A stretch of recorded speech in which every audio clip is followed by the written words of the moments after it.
Mga kamekaniko, ito na yung natapos nating DIY harness dito sa X4 na ginagawa natin. Ayan. Yan, ito na yung itsura niya nung nabalot natin mga kamekaniko. Napakaganda. Ito yung mga sakit niya sa tail light.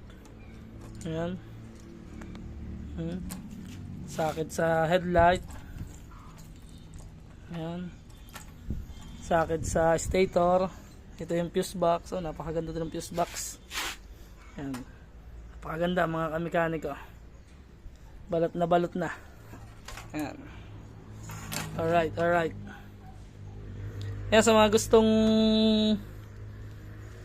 magkaganda din yung inyo, magpa-restore na kayo kasi wala pa tayong nilalabas na harness kasi kulang pa tayo sa wiring. Medyo pare-parehas pa yung kulay kaya mahirap ang ibenta mga kamekaniko. Nakabit na lang natin doon sa ginagawa natin.